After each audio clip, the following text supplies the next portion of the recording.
we get to unwrap a gift that is the wonder of God's love this week. And I know we've talked about God's love all the way through the weeks that we've been presenting these. And just a reminder that it is God's great love demonstrated as he sent Jesus as a baby, and again, as he died on the cross and rose again. The verse that we're going to talk about this week is in Matthew 22. And there are some religious leaders that said to Jesus, "So what's the greatest commandment?"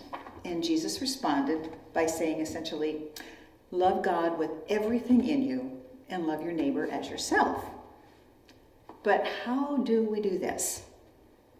Well, let's unwrap this gift.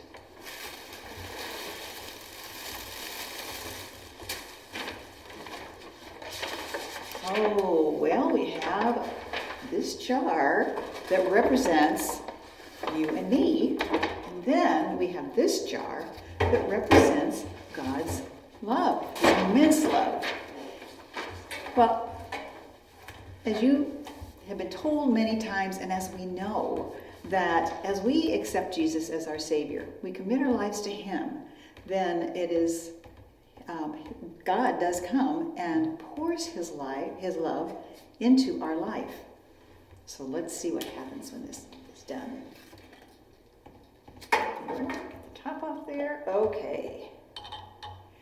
Watch that there. There we go. This is an illustration of God's love for us. But how do we love God? First of all, God loved us first.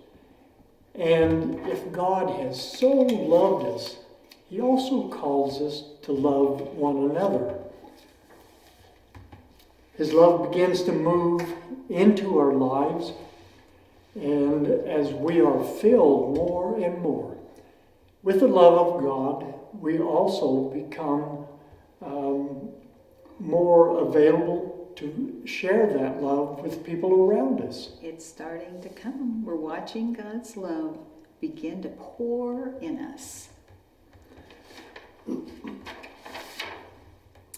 You know, an important thing to remember is that whenever God gives us a command, he always gives us the strength to do it. Remember, these two, when we talked about what the greatest commandment was, he said, love God and love people. But we also need to remember that he never gives us a command that he doesn't give us the strength to do it. So it's not us working it up to have it done. It is God pouring his strength into us as well. And it says, I can do all things through him who gives me strength. And I think that's what we want to remember. It's not us. It's God doing that. And so we can respond to him. You know, sometimes we don't feel like responding. Oh, look, there's a whole bunch more of God's love penetrating into us, which is going to allow us then to love God back and love other people. So we may not feel like doing that, but remember, it's God's strength, and he will help us to do this. So now the question is, how do we love God? Jesus spoke to his disciples and told them, if you love me, you will keep my commandments.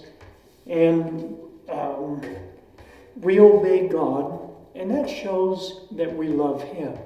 But part of that is that we share that love with the people around us. So now it's your opportunity to get into family groups and share the prayer and also the verse that is shown to you on the screen.